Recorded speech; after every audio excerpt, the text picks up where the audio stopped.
Mahiya naman kayo sa inyong kapwa Pilipino.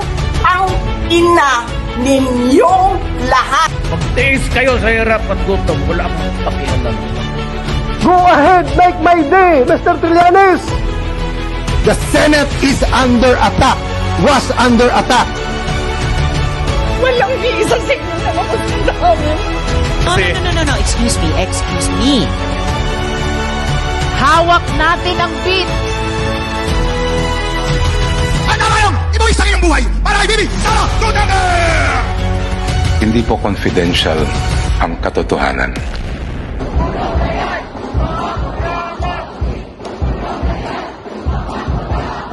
Maayong adlaw mga ka-Bisdaks and welcome to the special coverage of the impeachment trial of VP Sara Duterte.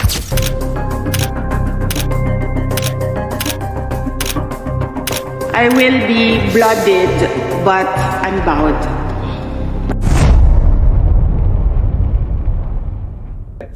For our second episode, naatay very important kayo nga guest karon, no? Siya ang spokesperson sa atong Congress. But before we introduce him, I'd like to also introduce karon ng atong special guest co-host, none other than ang Ilongga nga gwapa kayo, Team Tartty. Hello, maayong adlaw, maayong aga sa inyo tanan. Kag thank you Atty. Ace sa pagupod sa akon. And syempre ari ang atong gwapo-gwapo ged nga guest buong adlaw. Akong i-introduce kani siya nga tao, no, murag di naman ni kailangan i-introduce yun, but ato nang gyapon introduce. So please welcome, no, ang spokesperson karon sa prosecution team sa Congress ug ang former congressman sa Surigao del Norte. Please welcome Congressman Ace Barbers. Mayong adlaw, Reyes, mayong adlaw, mayong aga. Mayong aga. Team Tartty, Yes. og sa atong mga bisdak na naminaw, nangita sa atong program karon. Mayong adlaw kaninyong tanan. Mayong adlaw kong Ace, no, murag grabe ka daghan na kay nahitabo within the first weeks of the impeachment trial. Akong sugdan sa pinaka bottom line kong overview nato unsay mong pananaw sa gibuhat sa prosecution sa atong for Article 4 of impeachment. Well, sugdan nato sa first day, no? Katong first day ng impeachment trial, giklaro pod nato didto, giklaro sa prosecution panel ang mga direksyon na atong gilatag para sa mahimong malampuson ang atong trial, no? This is included in the trial brief, no? In fact, during the first day, no, tanan nga discussions intiro adlaw murag discussion sa procedural, no? Kung tanan mga questions coming from the defense panel and the prosecution panel na solve ka na sa first day of the trial. And then on second day, diyan na ta nagsugot pag-present sa atong evidence and witnesses, no. During the first witness nga na-present nato dito para kanago, no, personally, and I think most of the people will agree na wala gyud nila ma-impeach o wala gyud nila maguba ang testimonya o ang kakusog sa evidence na pakita o gilatag sa first witness ng prosecution. This is Agent Kalilong, no. And then after the cross-examination, wala gyapon nila maguba, no. So ang testimonya ni Agent Kalilong remains in the records, and hopefully, no, during the time na ma-admit kini as an evidence by the impeachment court, ilang i-consider kung unsay mga information nakuha, no, sa atong mga senator judges diri sa testimonya niya.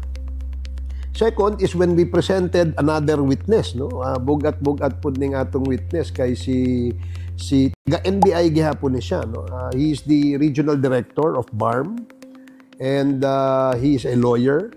Ang naka-nindot pa na sa iyang testimony is that he justified, no, na there was a investigation brought about by the utterances na gihimo ni Vice President Duterte, no. And in these utterances, nagsugod sila pag-investigate. And in that investigation, naklaro diha nga one, the video was authentic. Kay bisan gani ang defense panel, wala man nila i-deny, no? Second, the person that uttered o kanang naghimo og pagbahad, no? Sa Bisaya kay pagbahad, sa Tagalog it's sa pagbanta, no? Is the Vice President na wala po gi-deny, no, sa atong defense panel. So this adds more weight, no? Nakadugang kini sa kabug-aton sa ebidensya nga gi-present sa duha ka witnesses. And then finally, no, on the third day, no, on the third witness nga the prosecution presented, nakita dito that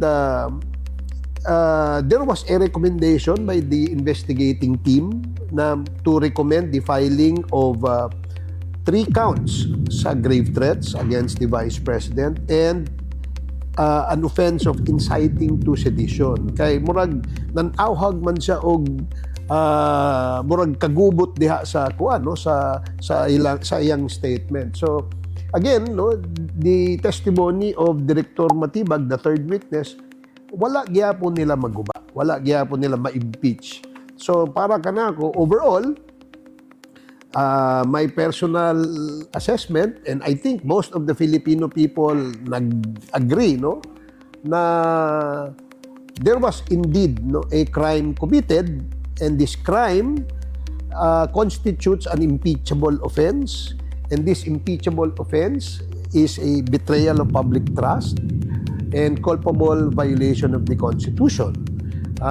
Ang tumong niani is if found guilty by the impeachment court na dunay crime nga na-commit ang atong Vice Presidente, matangtang siya sa pwesto. Kay ang question mark is doon na pa ba'y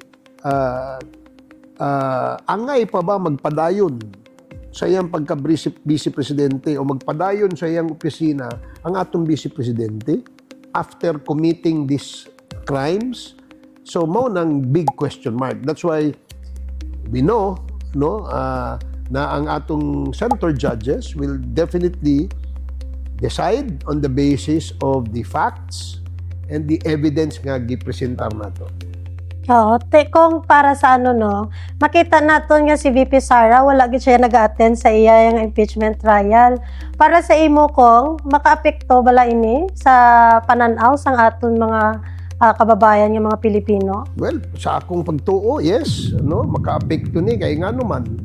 This issue, 2 years old na issue na ni, or maybe even more, no, 3 years na siguro ni na issue, na 3 years ago, nagpaabot naman ang mga tao nga mutubag ang atong presidente, ang atong vice presidente. But until now, na naanata sa impeachment trial, wala gihapon siya mutubag, no? So, para kanako, makaapekto ni, no? Because ang tao gusto gyud makita, gusto gyud madungog mismo gikan sa baba ng atong vice presidente ang iyang opinion, ang iyang tubag sa kini na mga alegasyon nga gilabay kaniya. So that's the big question mark. Pero despite all of this, Kong, ang contention karon sa defense, ingon sila, 32 million Filipinos voted for VP Sara. At the same time, tag-as pa iyang trust rating. So, does this affect also the fact na ang gina-try na itong impeachable offense kay betrayal of public trust? Okay, number 1, no? Kinuod, wa man nato i-deny na nakakuha siya 32 million. Pero kung bisan 50 million pa tong imong nakuha, dili ka na lisensya nga para makabuhat ka og mga kalapasan sa atong balaod, no? Dili pwede nga mo violate ka sa atong mga laws. In fact, you have violated your oath of office. Kaya di ba nakabutang sa atong sa ilang oath of office na he will follow all legal orders, he will defend the rights of the people, he will be a defender of the people. Sa patong mga nakabutang dito sa iyang oath, no, tanan gini is be truthful to his correct. So di ba dapat mo tuman pud ka sa mga provisions sa atong saligang batas o sa atong constitution. So with the first article, murag dunay violation, no?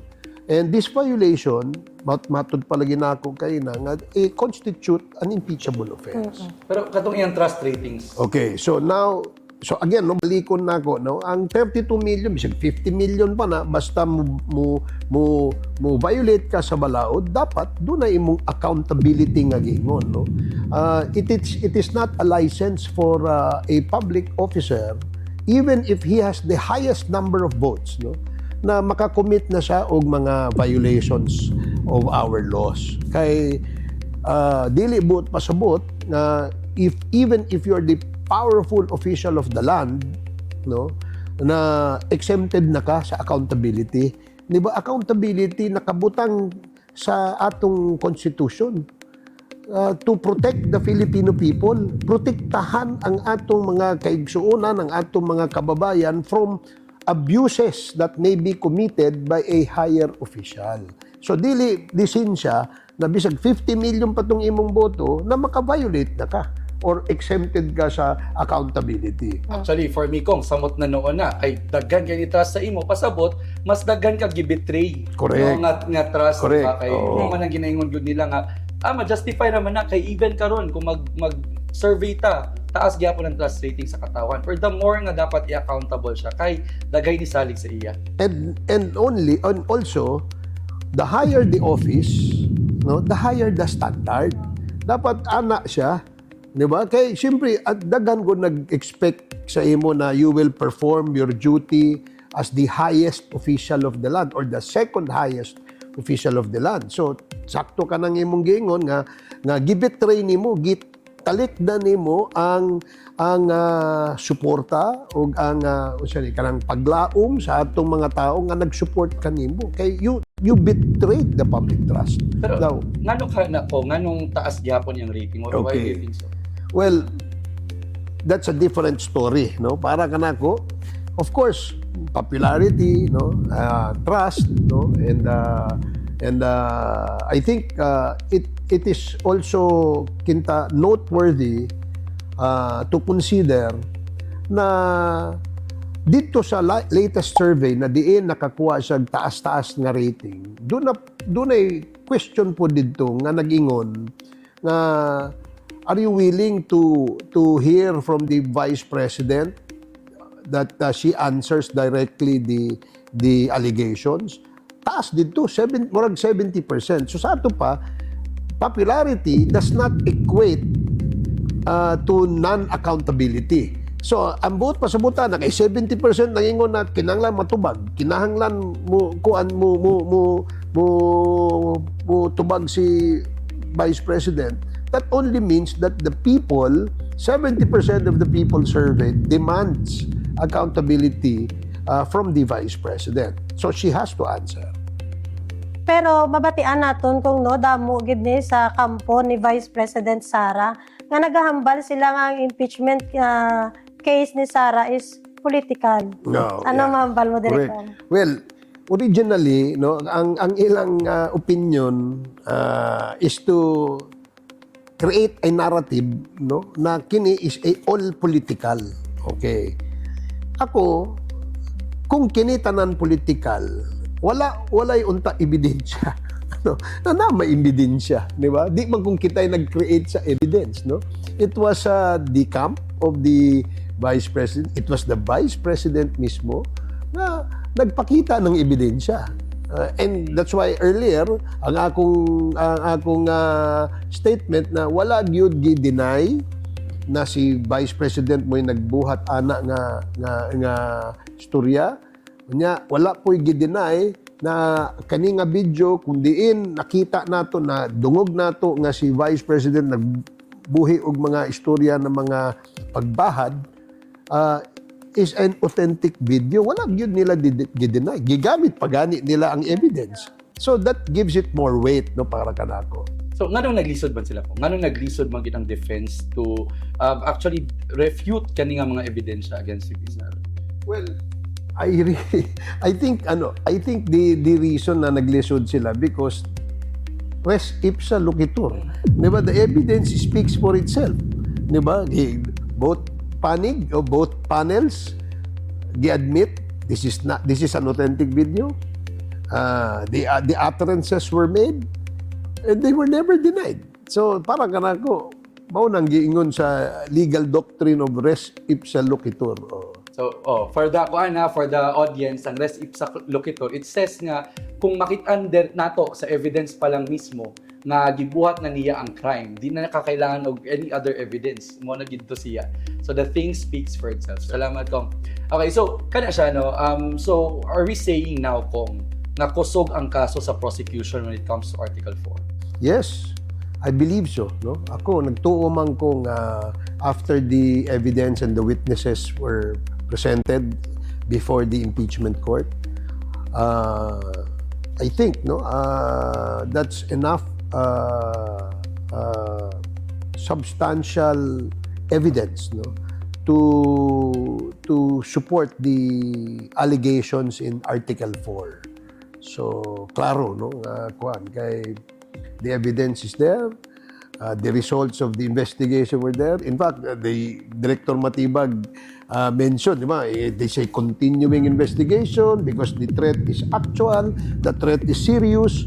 So, dili necessary nga kanang you go to the who is the contracted person, kay the fact that she uttered na nga nagkontrata na siya o na istorya na niya ang somebody nga mo patay sa atong presidente is already a violation, di ba? So, and they never denied, kaya klaro kayo sa video, kusog gani ang volume kadto. Pero kung ang hambal naman sang iban sa Vice President nga kampo, nga ang paghambal daw ni Sara Duterte ni Vice President, ang iya pagbanta baga is just a freedom of expression or nadala lang sa emosyon. Ano mambal mo dito? Well, that's the justification sa defense, no? But remember, a threat is a threat, no? Conditional threat man daw kong. That's why ang ilang defense is conditional. This is just, they justified it as a outburst, no? Emotion. Apparently, she was, her life was also threatened, no? Para ganako, separate man na, no? A threat is a threat, no? Dili pwedeng bisag kinsa na lang na imong kontra kaaway nimo moingon ka patyon ta ka, di ba? So dili na pwede. Bisan mo yung kundi ka magbayad sa imong utang kanako, patyon ta ka. It's still a threat. Di ba? Whether may condition or wala, it's still a threat. It doesn't change the character of the crime na nakomit. And it's a threat is penalized under our revised penal code. So, and in the oath of office of the Vice President, nag-ingon man siya dito, she will follow all laws and legal orders. And that is a law. A revised penal code is the law of the land. Speaking of threats, Kong, actually, bring up po ni Senator Raffy Tulfo, no? There was a teacher during Duterte's time na nagbanta sa president. Nag-post siya, nga, I will i-reward daw niya kung kinsay makapatay sa presidente. How different is that from that of VP Sara? Kaya nga nung paspas man ang action dito sa teacher? Yan, that's a good question. Kay, you see, during the time of the former president, doon ay siguro nagbinuang lang ba sa social media nga anyone who will kill the president, maghatag ko 50 million ba? 5 million? O 50 million reward, no? So, immediately, there was an order kay a threat to the president, it should be considered a threat to the national security, no? And that's why, immediately, that time, the NBI, immediately raided the place and arrested the person. In fact, you can see in the news, na gipusasan siya, nakaluhod. Naghilak siya dito nga apologetic pa gani, yung siya nga sorry kayo, nga ako lang tong binuang, etc., etc. So, there should be no difference, no? That's why I said earlier, whether you're the most powerful person in the government today and the non-powerful person, the law must apply sa inyong duha if you committed a crime. So this is what we want to emphasize. Mhm. So basically ang ginasulti nimo kung nahimo bang lenient ang NBI in dealing with the threats of VP Sara? Murag sa akong pagtuo, medyo based on the testimony of Attorney Jeremy Lotok and Director Matibag, there was a continuing investigation. Kay dili man one time lang na nagbuhi og threatening statement, no? Kay October na ay press con nga diin nag-ingon ang atong Vice President na utdan ta kag liog, lami utdan ang liog, di ba? Number 2, kanang hukayon kuno ang Katong kay former president, na kunya ilabay sa West Philippine Sea. Dagan mga statements dito. That's why continuing no ang ilang investigation. They want to substantiate nga kini nga threat is not just an outburst but it is a plan. Okay, a series of press conferences up to the November 23 nga diha na sila nagkuan sila sa Zoom, nag-laptop sila, di ba? Diha na siya mismo nakabuhi og mga utterances nga medyo threatening the life of the President, the First Lady, and the former Speaker. Pero kung nagambal man ang defense team ni Sara, no, nga hindi daw naton pag-intindihon, literal nga pag-intindi ang ginapangwakal ni Sara Duterte. Well, okay unta to kung one time lang, no, but this is a continuing kung para kanako, no, if I am investigating, syempre we will consider kung kini out of emotional kuan siguro nakabuhi sa ingana nga statement, but if this is a series of utterances made by the same person in several occasions, murag dili na siguro na outburst lang. Hindi na normal. Unya doon na pa'y kanang usay kuan nahawa gani natakdan sa ato sa Bisaya, natakdan, di ba? Nga kanang natakdan ng mga tao nga sila mismo bisan in their own social media. Sige, mamalikas naman dito. Nanay culture of violence na noon nga na-instill sa mga tao. Magkuan pa po. Ako, I'm a victim of that. Kay every single day, no, ang among nag-circulate na social media sa amo, sa ako, kay mabasa man ako, makatawagani ko usahay kay makakita ko dito na gi-threaten ako, mamalikas sila sa ako, tapos mag-create po, grabe ka active nila mag-create ng fake news. So, magkuhaan sila senaryo, tapos ibutang ang akong picture, o ang akong misis, o ang akong igsuon.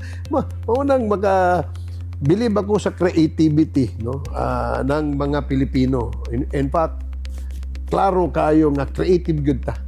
Kana kung kay ikaw Bisaya man ka, unsa ka lisod nga mahimo kang Bisaya nga go against ka or you speak your truth nga even if this is against the Dutertes. Well, it does. The Dutertes does not own Mindanao, no? Nor anyone owns Mindanao, no? Kita tanan nagtuon tag sakto sa eskwela. We created our own opinion, our own conviction, our own disposition. So kita mo decide kita kung asa sa atong pagtuo ang tama or mali, di ba? So that's why we are schooled, no? So kung sa akong experience, I only stand by the truth, no? Ang akong gustong ipakita diha nga ang akong prinsipyo, I will not play politics with something that will affect the nation. Kung unsay para sa atong nasod ug para sa kadaghanan katawhan, diha ko siguro mo support. Di gani ko mo support sa akong personal nga kaugalingon nga interest, di ba? So that's the reason why I wanted na masabtan sa atong mga katawhan, labi na sa ato sa Mindanao and sa Visayas, no, na balanseho nato ang issue. Tanawon ta, wala may problema inyong manang katungod kung asa mo support. But before you support, kung pwede, balance hunta ang issue. Dili tungod kay imong silingan nag-support kang one, adto na lang ka kang one. Or kung si imong gipangulitawhan na babae nga gwapa kayo nga didto nag-support kang Pedro, diya nakakang Pedro, di ba? Or ang imong paryente nga nagpautang sa imong usa ka sako nga bugas, diya naka dili. We have your own mind, you have your own intelligence.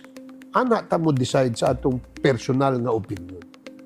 Kung bay ara bala pamangkot diri no, ay may ara gid man mga tawo or mga kababayan naton nga hindi gid maintindihan ng Article 4 nga sa kaso ni VP Sara. Pwede i-explain mo anay sila bisan gamay lang. Balik na to sa trial.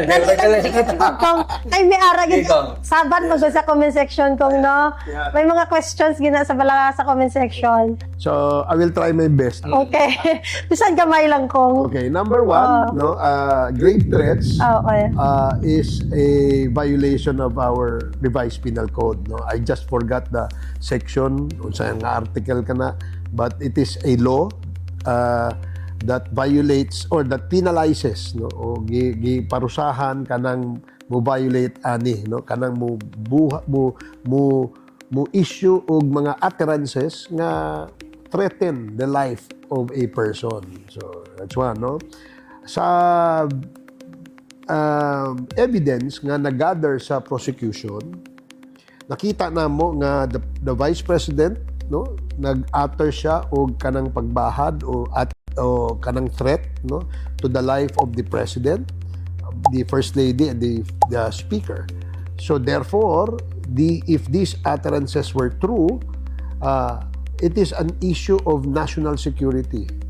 So, and it shouldn't come from the highest official or one of the highest official of the land,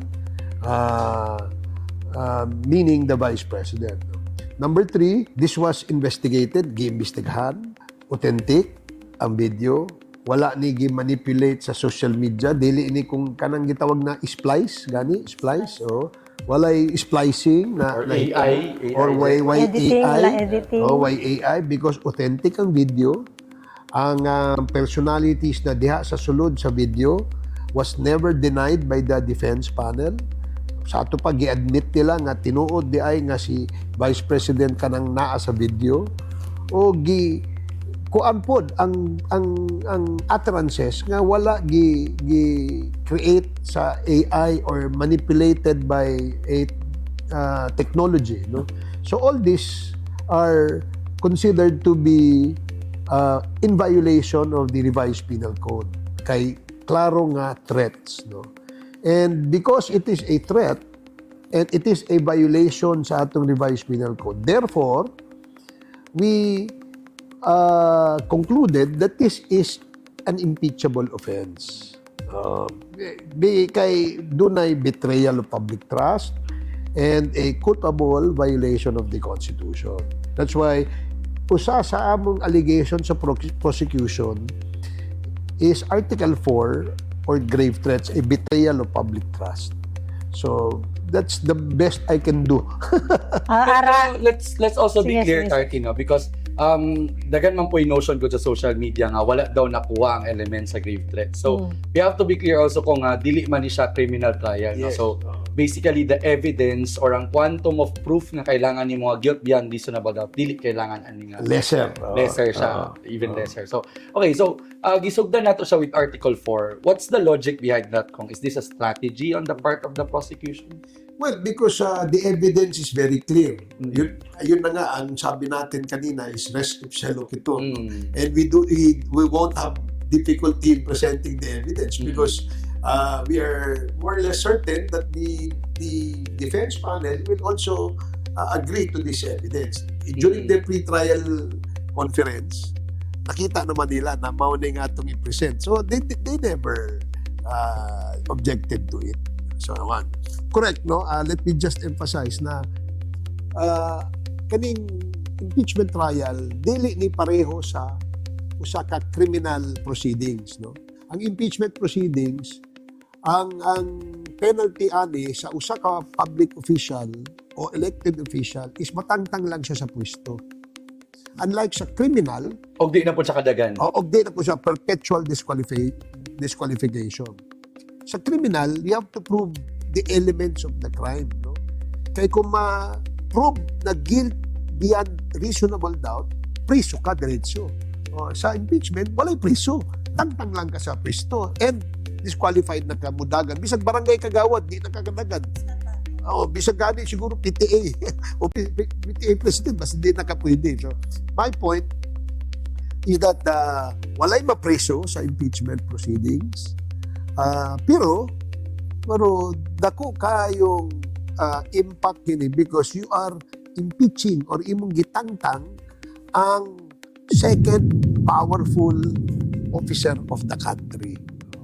So that's why this becomes a very highly charged, highly politicized, and highly controversial proceedings. And this also tells us no one is above the law. Kong. Yun, that's the bottom line here is that bisan ikaw pa ay pinaka-powerful na elected. Kunya, ikaw pinakadaghan boto na nakuha sa history, sa kasaysayan ng Pilipinas o Philippine election. Dili ka exempted sa accountability. Kung ikaw naka-violate sa atong balaod, naka-violate, nakahimo kag mga kalapasan sa atong mga balaod, there is a penalty for that. So that's the reason why this mechanismo sa atong constitution is very important and relevant. Kay I cannot imagine you have a government official, no? Because kay popular kayo siya, mangawat siyang kwarta, ibulsa niya ang kwarta sa atong gikan sa panudlanan, tapos dili siya makasuhan. Diba? Murag, alkansi man kita diha na wala sa pwesto. Kutob na lang ta sa pagingon nga, ay, kaswerte po ni Kuan, Pulano. Dato kayo sa mga Pilipino, nagkapadayon ng kapobre. That's why this important accountability mechanism is written in that constitution because the Filipino people must be protected by abusive and corrupt public officials. Are all the evidence enough to convict VP Sara for Article 4? Para kanako, I don't want to preempt the decision of the senator judges kay na may ilang kaugalingon assessment, no? Pero para kanako, because I believe nga bugat kayo ang evidence nga gi-present. Undeniably very, very strong. Kaya wala man lagi nila gi-deny. And third, there was a clear violation committed. And however you look at it, you cannot justify a threat. A threat is a threat. So para kanako, that's bugat-bugat na. So sa mo pa matsyag sa Bongkong, ano ang pinakakusog nga ebidensya sa defense team subong para sa inyo? Sa ila? Sa ila side. Kung part ka, kung ikaw ang spokesperson ng defense ka. Lisod. Good line, no? Pero I don't know, but I'm sure na ilang strategy. Yeah. And they are good lawyers too. They're like Atty. Rosario, they're good. And they are experienced litigators. No? So, sa akong pagtuo, mas the best lagi nga makita nato sa ilang defense. Kaya para kita po, maka-formulate po tag atong kaugalingon opinion or decision. Actually, gingon na mo sa mga among lawyers ba, isa kinsang abogado yung may butang sa defense, maglisod yun sila because no one can refute the fact na gisulti gito ni VP Sara nga statements. So, that's also what I believe, no? Lisod kayo, no? Because they never denied the evidence. They never denied the utterances made. Diba? They, in fact, even used the video to confirm that video was an authentic video. Okay, Kong. Humana og present ang prosecution. So what's next? Unsa may i-expect sa mga katawhan? Okay, so we will now shift to the next article. Ang next article nato is Article 1. No? That is about the confidential funds. And based on the pre-trial order, 30 days ang atong i-devote para sa discussion of this article. Kaya medyo dako, daghan-daghan na mga dokumento ang ipakita sa korte, sa prosecution, and I'm sure nga na pod kadaghan ang ipakita sa defense, no, to counter the if you recall, no, last 2024, may investigation sa Congress ang Committee on Good Government and Public Accountability, wherein ang giimbestigaran dito ang confidential funds na taggamit sa Office of the Vice President and then Office of the DepEd Secretary. So big question mark, no? Ang question mark, ano nagkinahanglan ba ta ng confidential funds for a DepEd Secretary? No? Number one. Kung pananglitan, nag-ingon ng balaod, pwede. No? Because it is a provision sa atong budget na nag-ingon, pwede tagaan. Okay. But you have to follow certain rules para i-justify na ang tagamit nimo ni ng mga pondo for the following, no, justification. But para sa ako, murag lisod po i-justify, no, ang isa ka teacher o DepEd secretary magkinahanglan og that's just my opinion. I hope, but unless I hear the side of the defense, then maybe my idea can be corrected or rectified or may remain the same. Okay, Kong, for Article 1, ipasabina ba ninyo si VP Sara ang iyang presence yun missing? In all the articles, we were requesting mo attend ang atong Vice President, no, para to give her a chance to explain. But for Article 4, there was no subpoena issued against the Vice President. Are you going to push for it for Article 1? That's a legal strategy. No, I don't know kung sa ikuha nila, but I believe may ila plano. Yeah, sa prosecutor naman natin, saang bahagi medyo doon nahirapan sa cross-examine na? Kasi ang tingin ko nahirapan ang defense ay kung napansin natin yung mga tanong sa defense, no, is irrelevant doon sa issue of whether the Vice President uttered those threats or not, no. So diya sila nag-focus sa kanang notary, sa technicalities ng typographical errors, which normally sa criminal proceedings pwede na erase, no, but dire sa ato sa impeachment murag irrelevant, no, another katong sa affidavit ni Las Cañas, no, na din gigamit sa NBI director na one of the basis para dunay continuing investigation sa threat, because may info, any lead sa usa ka investigating team, tanan leads ma-pick up nila, kinahanglan i-consider. Dili na pwede kay chismis na bisan marites pa na.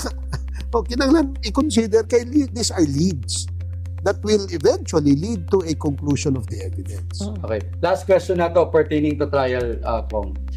We've talked about the prosecution and the defense. Let's talk about the senator judges. I know this is quite a sensitive topic, pero there are parang pronouncements coming from some senator judges na about being one-sided. Si Senator Robin, yun siya, one-sided daw ang prosecution.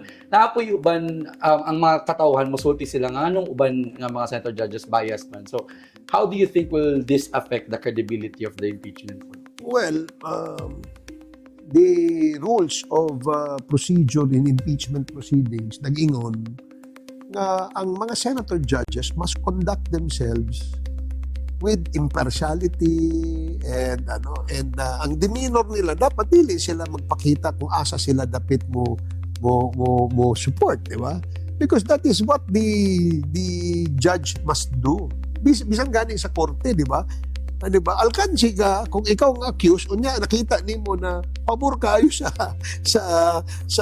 prosecution ng judge, di ba? up to the last minute until the period where the judges will decide, dapat din sila magpakita sa ilang bias. No, number one. Now, this is an impeachment proceeding. No?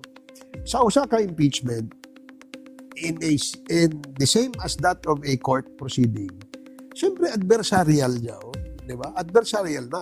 Because the prosecution must prove that there was a crime committed. And defense must rebut, must Controvert or refute niya. I-refute ang prosecution's evidence. Diba? So, the prosecution will take one side, the defense will take one side. That's why, dili normal na ang imong una-una na dapat equal. They cannot do that. They have to take sides. Kaya nga na manggod sa trial. Salamat kong. So, paano lang, last na lang nimo, final message nimo para sa mga katawan, what should we understand about Article 4 and the entire impeachment trial? Okay, number one sa entire impeachment trial, no? This is a process, no? Kini usa ka proseso nagibutang sa atong batakang balaod to protect, para proteksyonan ang atong katawhan sa mga abuso, sa mga pagpangawat, pandarambong sa mga opisyal na atong gi-elect. No? Kini tanan, if this is committed by a highest public officer of the land, dunay penalty ana. No? That's why swertihan kita mga Pilipino nga naay ingana nga provision sa atong constitution to protect us and the ordinary people, not necessarily the public officials, to protect everybody, every Filipino sa mga abuses and mga violations committed by the highest officer of the land. So, although kining proceedings o impeachment proceedings na gingon, medyo lisod sabton kay technical kayo. No, especially kung makadungog na kag mga debate gikan sa mga abogado, ako gani malipong ko.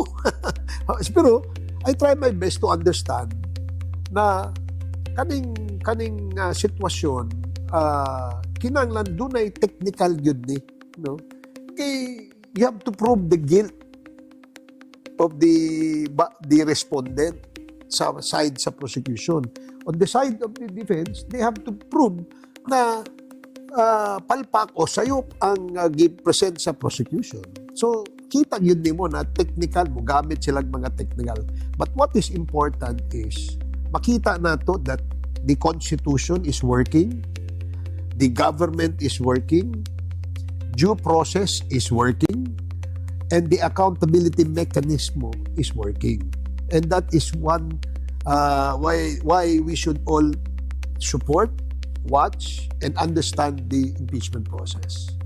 So, second, I want the people sana to participate, no? Kung saan man nila pag-participate sa kaninga proseso, they can make comments in social media. They can share their opinion. Pero kung mahimo unta, ayaw pagbuhat og mga fake news, di ba? Kay if this is your opinion, let it come from you without necessarily kanang sharing nabasahan nimo na fake news, unya gi-share pa nimo sa imong mga antod sa nag-circulate, nag-viral, no? Kita, because once mapalpak kita sa proceedings na impeachment, and we cannot, let's say, penalize ang public officer na gi-trial, nagyoy motuo sa to. Ang mga tao, di nagyoy motuo sa itong gobyerno. So it will cause chaos, it will cause magkagubot, mga tao. Kaya wala may pagsadig sa itong gobyerno, wala may motuo. So that's why participate, watch, subaybayan nato ni, kaya para mismo kita mo decide. And then, if there's a chance na maistorya ninyo ang Senate of Judges o ang member ng prosecution, inyong ipahayag ang inyong sa lubid, no? Ipahayag ninyo sa ila na mauning among opinion bahin ani. So let them absorb this so that they will know that the public is watching. And therefore, since they are watching, they should make the right decision. Alright, there you go, ladies and gentlemen. Dagan kay salamat. Thank you very much, Thank you. Thank you. for gracing us. I know, busy kayo, gid kayo ang prosecution team nato karon. So, there you have it, ladies and gentlemen, ang atong second episode for the special coverage of the impeachment trial of VP Sara Duterte. I hope na mo yung mga natun-an og mobalik ta for another episode. Og pirmi nato dumduman, basta bisdak, kuyaw!